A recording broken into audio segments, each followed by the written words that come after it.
선거법 그동안 어렵다고 생각하셨죠? 친절한 선거 가이드와 함께 하신다면 쉽고 재밌게 알아가실 수 있습니다. 여러분들이 꼭 알아야 할 선거법 집중 탐구. 오늘 알찬 정보만 꾹꾹 눌러 담아 전해드릴게요. 네, 선거법의 모든 것에 대해서 알려주실 분들을 소개하겠습니다. 국민일보 정치부 신재희 기자님, 신중권 변호사님, 중앙선관위 이은혜 선거안내센터장 오늘도 함께해 주셨습니다. 반갑습니다. 반갑습니다. 안녕하세요. 저희 딱딱하면 안 돼요. 맞아요. 쉽고 부드럽게. 재밌게 선거법에 대해서 알려드려야 되기 때문에 표정도 좀 밝게 좀 부탁 좀 드릴게요. 웃으세요. 네. 됐어요. 자, 저희가 지금까지 친절한 선거 가이드를 통해서 제한 금지 행위, 과태료와 포상금, 또 허위사실 공표죄에 대해서 알아봤는데, 자, 이번 방송을 진행을 하게 되면서 1390번 번호 하나만큼은 정말 확실하게 외워가고 있습니다. 저는 남편을 빼고 1번으로 했습니다. 단축번호. 아, 단축번호 1번에 네. 1390번을 네, 등록하셨다고요? 굳이 그렇게 네. 했는데 우리가 지금 선거법에 대해서 많이 배웠거든요. 또 배워야 됩니까? 그렇지 않습니다. 앞으로 정말 알아가야 될 아, 더 알아야 돼요? 선거법이 너무나도 많습니다. 자, 친절한 선거 가이드 오늘의 주제는 바로 예비 후보자인데요. 먼저 화면으로 만나보시죠.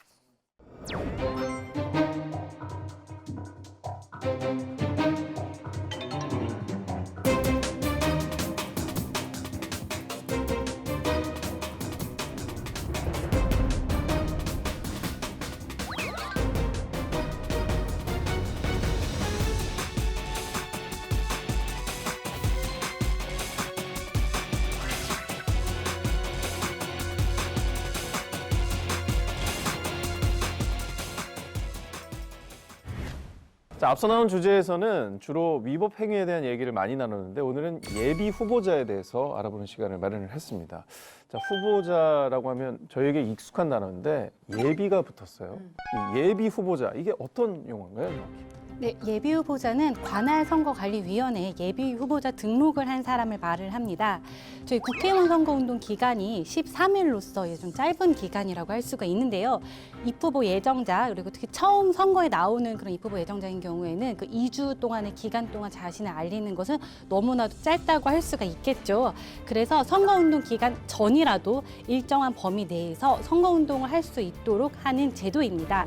이 선거운동 기회 형평성 차원에서 정치 신인에게도 또 자신을 알릴 수 있는 기회를 어느 정도 보장을 하고 있는 제도입니다. 아, 신랑 신부도 예비 신랑 예비 후보가 이런 건가 봐요? 있잖아요. 예비 후보자. 네. 자, 정확히 이제 국회의원들은 두 종류로 나뉩니다. 예, 지역구 국회의원과 비례대표로 나뉘는데, 자, 그러면은 지역구 국회의원은 예비 후보자라는 게 있다는 건 이해가 바로 되는데 비례대표도 예비 후보가 있나요? 아, 그건 허용이 되지 않습니다. 비례국회의원 선거에서는 예비 후보자를 허용하지 않고 했는데요. 그 이유가 그 정당은 그 평소에 그 정당 활동을 통해서 정강이나 정책을 알릴 수 있는 기회가 충분히 있습니다. 예. 반면에 그 선거 기간이 아니면 선거 운동을 할 수 있는 기회가 없어요. 자신이 알릴 수 있는 기회가 없는 이제 지역구 국회의원 후보자에게는 당연히 기회를 줘야 되겠죠.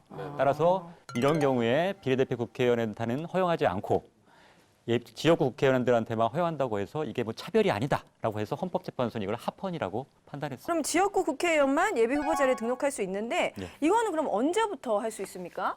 네, 지역구 국회의원 선거의 경우에는요, 선거일 전 120일부터 예비 후보자 등록을 할 수가 있습니다.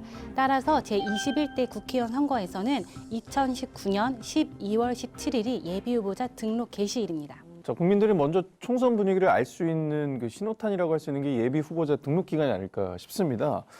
예비 후보자 등록을 안 했지만 또 선거에 참여하는 후보자들도 있을 것 같고요. 이 둘에는 어떤 차이가 있을까요? 그 공직선거법에서는 원칙적으로 선거운동 기간에서만 선거운동을 하도록 규정하고 있습니다. 그래서 그 외 기간에 만약에 선거운동을 한다고 하면 그건 다 위법입니다. 근데 예외가 두 가지가 있어요. 그 첫 번째가 이제 기간 전에 허용하는 선거운동 중에서 첫 번째가 선거운동을 할 수 있는 사람이나 단체는 언제든지 인터넷 홈페이지나 그다음에 문자 메시지, 그다음에 전자우편을 보내는 방식 등으로 해가지고 선거운동을 할 수 있습니다. 그다음에 또 한 가지 예외가 바로 말씀드렸듯이 예비 후보자의 경우예요. 이 사람들은 이 경우에 알릴 수 있는 기회가 없으니까 미리 좀 허용하는 겁니다. 그래서 예비 후보자는 선거운동 기간 전에도 법에서 정한 방법으로 선거운동을 할 수 있습니다. 이 후보자 예정제는 앞서 말씀드린 것처럼 평상시에 할 수 있는 선거운동 방법 외에는 다른 방법으로는 선거운동을 할 수 없다는 차이점이 있습니다. 이제 엄밀히 말해서 예비 후보자와 입후보 예정자는 개념 자체가 좀 다른 거죠. 예, 예, 네, 그렇죠. 그런 용어일 것 예, 같은데 예, 예. 그러면 이 둘의 가장 큰 차이점이 뭐가 있을까요? 네, 가장 큰 차이는 후원회를 둘 수 있다는 점입니다. 이 지역구 국회의원 선거 예비 후보자는 후원회를 둘 수가 있는데요. 여기 미국의 정치학자 알렉산더 허드는 이게 선거 자금은 민주주의 비용을 다룬다라고 이렇게 말했을 정도로 선거 자금 그리고 합법적인 정치 자금의 조달은 매우 중요한 과제라고 할 수가 있습니다. 그래서 이렇게 합법적으로 선거 운동도 하고 그리고 후원회도 만들 수 있는 예비 후보자가 장점이 많다고 할 수 있습니다. 그렇다면 예비 후보자로 등록을 하지 않아도 선거에는 출마할 수가 있나요? 네, 그렇습니다. 어. 예비 후보자 등록을 하지 않았다고 하더라도 후보자 등록 기간에 등록을 하면은 선거에 출마를 할 수가 있습니다. 근데 반대로 다만 이 예비 후보자 등록을 하였다고 하더라도 후보자가 되려고 하면은 후보자 등록 기간에 이 후보자로서 등록을 하여야 합니다. 경미 씨 약혼했다고 다 결혼하는 건 아니거든요. 맞아. 그렇죠? 예. 난 약혼도 안 해요. 그냥 결혼했잖아요. 그럼 이렇게 장점이 많은데 일단 그냥 예비 후보자로 등록하고 보면 안 되나요? 네, 그럴까 봐 기탁금 제도가 있습니다. 예, 한번 걸어놔야 돼요? 돈 내야 돼요? 돈을 내야 되는 부분이 있는데요. 기탁금이란 예비 후보자 또는 후보자가 이렇게 후보자로서 등록을 할 때 선거관리위원회에 미리 납부하여야 하는 금액을 말합니다. 이는 예비 후보자 또는 후보자의 난립과 선거 과열을 방지하고 과태료 등 대집행 비용을 사전에 확보하는 효과가 있습니다. 네, 그래도 한번 해보고 싶은 분들이 계실 것 그렇죠. 같아요. 예. 얼마인가요? 예비 후보자 등록하려면은 이제 후보자 기탁금의 20%에 해당하는 금액을 내야 되는데요. 국회의원 선거 후보자 기탁금이 1,500만 원이에요. 그래서 여기서 20%니까 300만 원을 납부하면 너 갈까? 혹하죠. 이렇게 생각하시는 분들이 많은데 300만 원이면 날리면 안 돼요. 그래요. 네, 예. 정말 국민을 위해 봉사하시고 맞아, 싶은 맞아. 분들이 등록을 해야죠. 다른 생각으로 하면 안 돼요. 네. 근데 사실 후보자는 무엇보다 이제 재산이나 세금, 병역사항 등 많은 정보가 공개가 되는데 예비 후보자도 그러면 이런 수준의 정보를 공개해야 되는 겁니까? 네, 예비 후보자는 전과 그리고 학력에 관한 증명 서류를 인터넷을 통하여 공개를 합니다. 네, 중앙선거관리위원회 홈페이지 www.nec.go.kr에서 확인하실 수 있으십니다.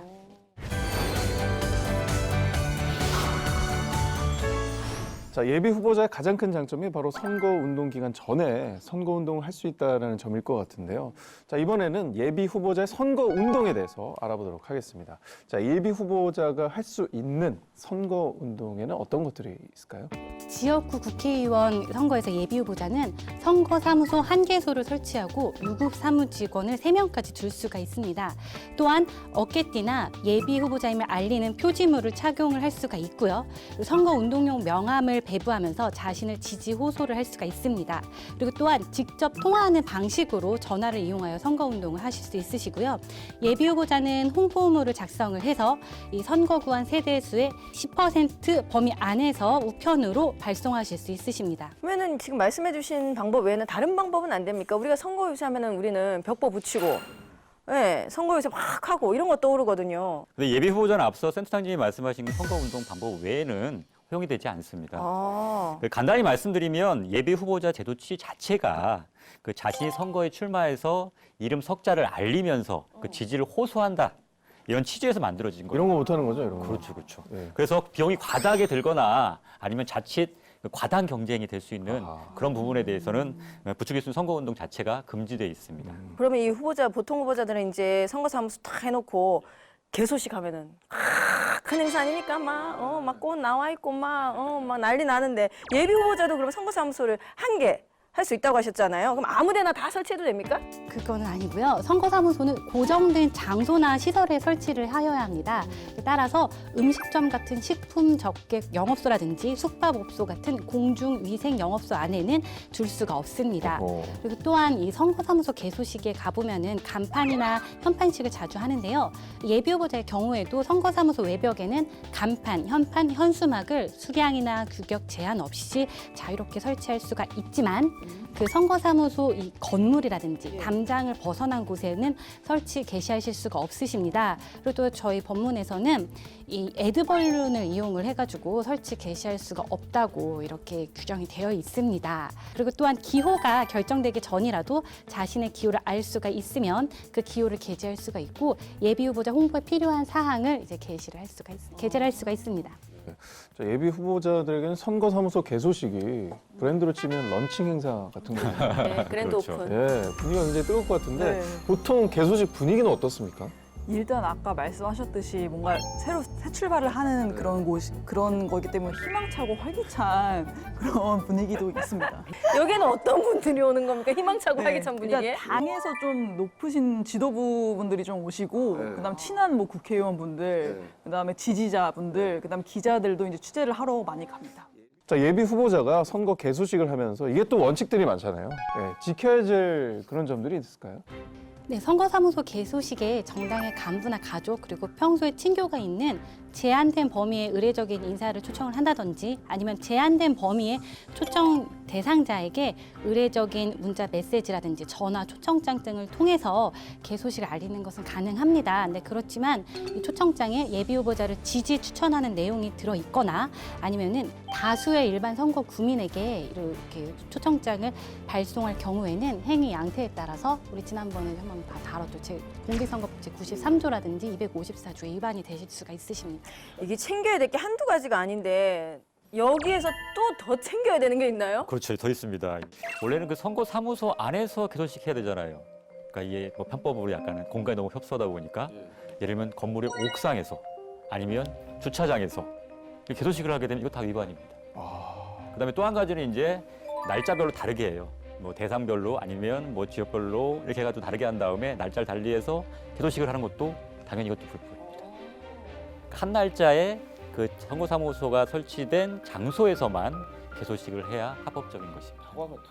초대를 했는데 그래도 오신 분들한테 아무것도 안 드리는 게 이제 사실 조금 감정상으로는 예의가 아닌 것 같다고 생각하시는 분들도 있을 것 같거든요. 네, 선거사무소 이제 개소식에 참석한 정당의 간부, 당원들이나 그리고 선거사무 관계자들에게 통상적 범위 안에서 3,000원 이하의 다과, 떡, 김밥, 음료 등 다과류의 음식물을 제공하시는 것은 가능하십니다. 3,000원 이하. 통상적인 범위에서 소비 가능한 네. 예. 3,000원 이하의 뭐 수건 이런 거 안 되겠네. 그런 기념품 같은 건 안 안 되는 된다. 거예요. 예. 찍으면 안 돼. 자, 선거를 치르다 보면은 돈이 정말로 많이 드는 게 사실입니다. 앞서 예비 후보자들도 후보에 대한 후원금을 받을 수 있다라는 말씀해 주셨는데 어느 정도가 가능할까요? 지역구 국회의원 선거 예비 후보자는 후원회를 설치를 하고 1억 5천만 원까지 후원금을 모금할 수 있고요. 후원인은 예비 후보자 후원회에 최대한 500만 원까지 기부를 할 수가 있습니다. 그래서 한 번에 10만 원까지 그리고 연간 120만 원까지 후원금은 익명으로 기부를 할 수가 있는데 그 이상 기부를 하려면 이름이랑 생년월일 등의 정보를 이제 후원회에 알려야 합니다. 그러니까 미리 등록해놓고 너무 많이 후원을 받는 것 자체도 좀 제한을 해놓는 그런 분위기네요. 자, 앞서서 예비 후보자는 명함 배부, 또 예비 후보자 홍보물 발송, 그리고 자신이 직접 전화 통화하는 방법으로 선거 운동을 할 수 있다라는 얘기를 드렸는데요. 자, 이 명함에는 어떤 내용들을 기재를 할 수 있을까요? 네, 예비 후보자의 선거운동용 명함에는 성명, 사진, 전화번호, 학력, 경력, 그 밖에 홍보에 필요한 사항을 게재를 하실 수가 있으십니다. 이 명함에 게재하는 학력은 정규 학력과 그에 준하는 외국의 교육 과정 이수 내역을 게재를 할 수가 있는데요. 여기서 이제 외국 교육 과정의 경우에는 교육 과정명, 수학 기간, 그리고 취득 학위명을 함께 기재하여야 합니다. 그럼 이것도 이 명함도 만들었어요. 정성스럽게 만들었는데 아무데나 막 뿌려도 돼요? 명함을 줄 수 있는 사람 자체가 제한이 돼 있는데 아, 그래요? 네, 예비 후보자 본인은 일단 당연히 되고요. 그다음 배우자가 없는 경우에 예비 후보자가 지정한 한 명과 직계 좀비속, 그다음에 예비 후보자와 함께 다니는 선거사무장, 선거사무원, 활동 보조인, 그리고 또 예비 후보자가 그와 함께 다니는 사람 중에서 지정한 한 명은 명함을 직접 주거나 지지 호소를 할 수가 있습니다. 그리고 그 예비 후보자의 명함을 배부할 수 있는 배우자와 직계 좀비속은 선관위에 반드시 신고를 해야 합니다. 뿌릴 수 있는 장소, 이것도 제한이 들어가나요? 그렇죠, 그렇죠. 이게 또 후보자하고 예비 후보자는 또 다릅니다. 그 후보자의 경우는 선거운동 기간 중이기 때문에 개별적으로 집에서 방문해가지고 이거 뿌리는 게 아닌 이상은 다 허용이 됩니다. 다만 이제 그 예비 후보자의 경우에는 명함 배부 장소가 금지되는 장소들이 있어요. 예를 들면 열차나 선박, 그다음에 비행기 안이나 선박에서도 돌리나요? 아 그렇죠. 배 타고 갈 수도 있지 않습니까? 비행기 안이나 역과 터미널, 그다음에 병원, 그 종교 시설 안에서는 금지하고 있습니다.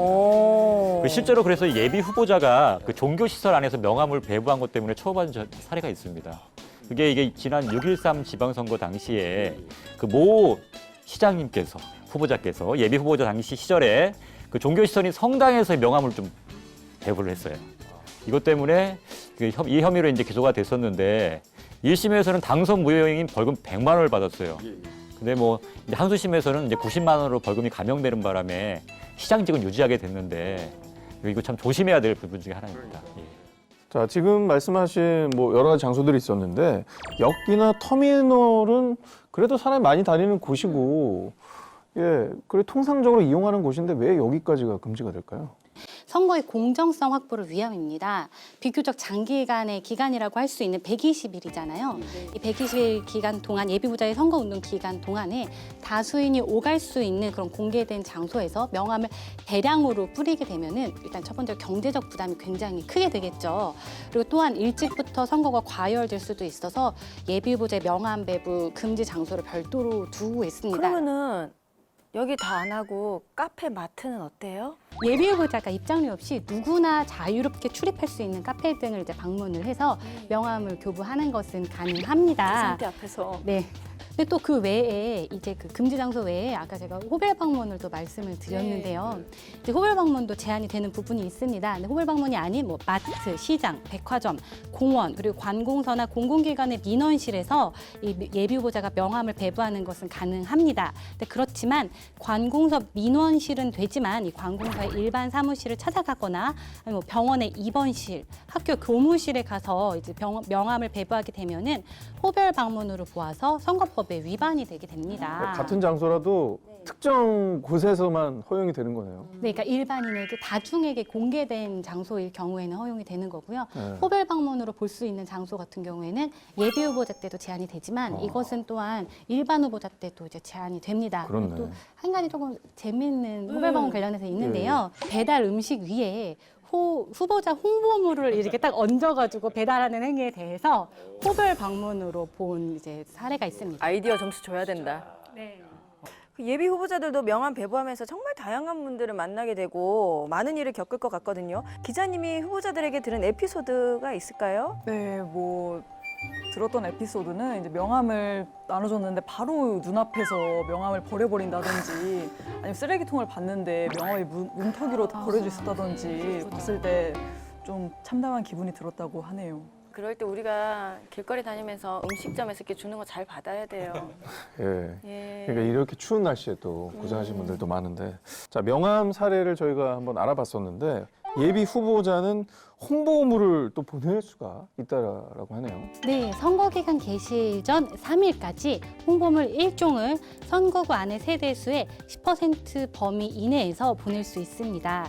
이 발송 횟수에 제한은 없지만 발송일 이틀 전까지 관할 선거관리위원회에 신고를 해야 하고요. 또한 이 홍보물 앞면에는 예비 후보자 홍보물이라고 게재를 하여야 하고 법에서 정해놓은 발송용 이 서식의 봉투를 이용을 해서 우편으로 발송하여야 합니다. 그럼 길거리에서 배부하거나 선거사무소에 비치하면 안 되는 건가요, 예, 이거는? 안 됩니다. 그러니까 예비 후보자 홍보물은 요금 별납에 의한 우편 발송 외에는 예를 들면 아파트 우편함에다가 이제 배부를 하거나 아니면 거리에서 배부하거나 아니면 선거 사무실에서 비치해가지고 방문객한테 나눠주는 거 다 법에 위반됩니다. 그래서 그 예비 후보자 홍보물 발송 수량을 선거구 안 세대수의 10%로 이 제한하고 있는 것과 연결되어 있는데요. 그 예비 후보자들 간의 경제력 차이에 따라서 누구는 많이 보내고 누구는 적게 보내고 이건 좀 기회의 불균형이 생길 수 있지 않습니까? 그러니까 이런 것도 있고 그다음에 이게 또 너무 또 많이 보내다 보면 이제 선거가 이제 조기에 과열될 수가 있어요. 그러니까 이런 것들을 막기 위해서 하는 거기 때문에 이런 제한들이 다 합헌이라고 헌법재판소는 판단하고 있습니다.